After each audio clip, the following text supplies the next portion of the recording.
د حضرت انس رضی الله تعالی عنہ نے روایت ته د فرمایي چې نبی کریم صلی الله علیه وسلم یو ورځ د ونی خوا کې تیریدلو او د ونی پانی وچی وی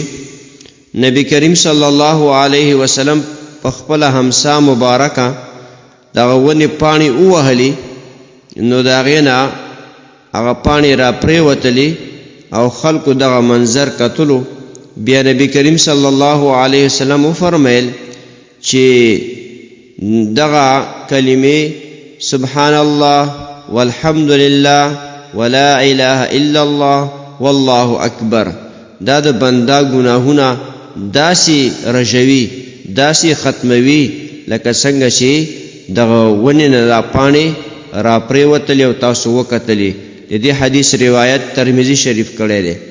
محترم مسلمانانو ورونو لکه څنګه چې د ژمي په سر کې خزان وخت وي او د ونو پانی وچی وي او د ونو پانی را پریوزي خې ډېرې ونې بالکل صفا سوتره شي پانی پکې ختم شي نو دغه رنګ محترمو که څوک غواړي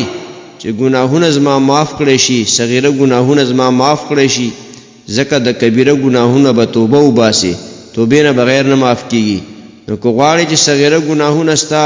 معاف شي صفا سوتره شي لہذا دغه کلماتو ذکر کوئ دا په ځان باندې لازم کړئ اسانه کلمات دي وخت نه نیسي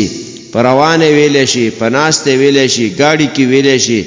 دفتر کې ویلی شي دکان کې ویلی شي کور کې ویلی شي بستره کې ویلی شي بس ذکر کوه د الله جل شانه آسان کلمات دي او خپل ګناهونو نه ځان پاک کړه دغه تسبیحات دغه د ذکر دغه الفاظ ډیر آسان الفاظ دي سبحان الله والحمد لله ولا اله الا الله والله اکبر کم از کم چې موږ تاسو خو ورځ کې سل 200 کرته دا وایو ځکه موږ اسیم د سر نه والا خپل پوری ګناګار یو د نظر حفاظت نه کوو د ژبې حفاظت نه کوو دروغ وایو غیبت کوو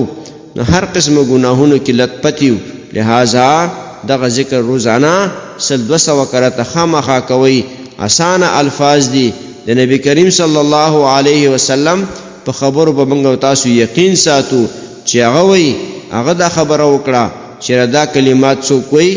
دا د دې کلماتو ذکر څوک کوي الله جل شانه به ګناهونه داسې معاف کړي لکه د ونې نه چې دا پانی د خزان په ټیم د ژمي په ټیم کې را پریوزي ونې پاکې شي د پاڼو نه دغه رنګ به انسان د ګناهونو نه پاک شي چې دغه ذکر کوي سبحان الله والحمد لله ولا اله الا الله والله اکبر